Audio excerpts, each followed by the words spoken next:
ভোটের আগে নবান্নে গিয়ে মুখ্যমন্ত্রী মমতা বন্দ্যোপাধ্যায়ের সঙ্গে দেখা করলেন সমাজবাদী পার্টির প্রধান অখিলেশ যাদব।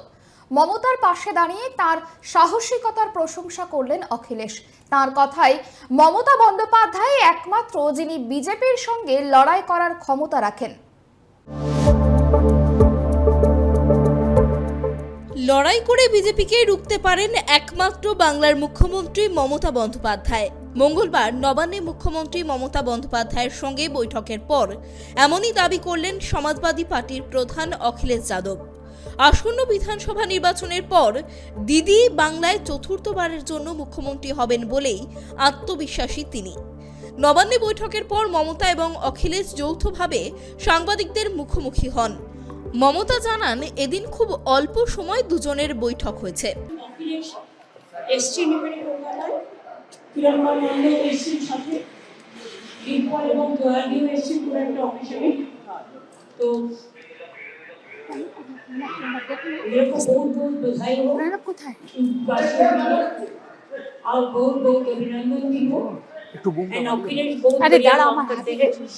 उसको आगामी भविष्य के लिए मेरा बहुत शुभकामना है। মমতা বন্দ্যোপাধ্যায়ের পর সাংবাদিকদের মুখোমুখি হয়ে অখিলেশ বলেন, দিদির কাছে ইডি হেরেছে, এবার বিজেপি হারবে। গোটা দেশে বিজেপির মোকাবিলা করতে পারেন একমাত্র দিদি। রাজনৈতিক ওয়াকিবহালদের মতে বিজেপিকে রুখতে তৈরি হয়েছিল ইন্ডিয়া জোট। সেই জোটে থাকা কংগ্রেসের সোনিয়া, রাহুলকে বারবার মমতা ও অভিষেকরা আঞ্চলিক দলগুলিকে নিয়ে চলার পরামর্শ দিয়েছেন। তবে তা সত্ত্বেও ইন্ডিয়া জোটে কোনো লাভ হয়নি।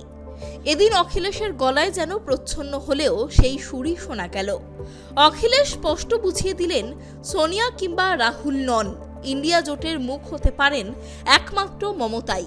दीदी का धन्यवाद दूंगा और मैं एक चीज जो देख सकता हूं, पूरे देश में अगर भारतीय जनता पार्टी से कोई मुकाबला कर रहा है तो यहाँ की मुख्यमंत्री आदरणीय ममता बनर्जी जी मुकाबला कर रहे हैं, और यही मुकाबला करने से भारतीय जनता पार्टी से मुकाबला किया जा सकता है।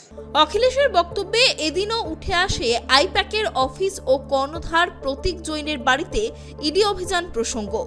পেনড্রাইভ বিতর্ক থেকে শুরু করে কেন্দ্রীয় তদন্তকারী সংস্থার ভূমিকা।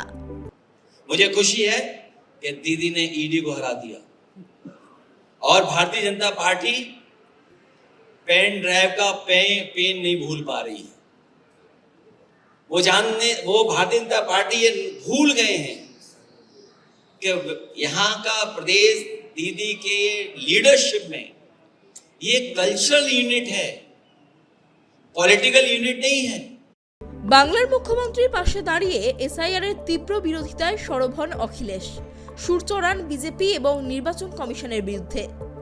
जितना तकलीफ परेशानी ये चुनाव को लेकर के दे सकते थे, और एसआईआर सच्चाई जो एसआईआर की ये है, बिहार के लिए एसआईआर आया कि नहीं आया वो अलग बात थी, लेकिन एसआईआर जो लेकर के आए हैं ये लाए हैं आपके स्टेट वेस्ट बंगाल के लिए, और जानबूझ करके इलेक्शन कमीशन की जिम्मेदारी ये बनती है वोट बढ़े, ज्यादा से ज्यादा लोग वोट बना करके वोट डालने आए।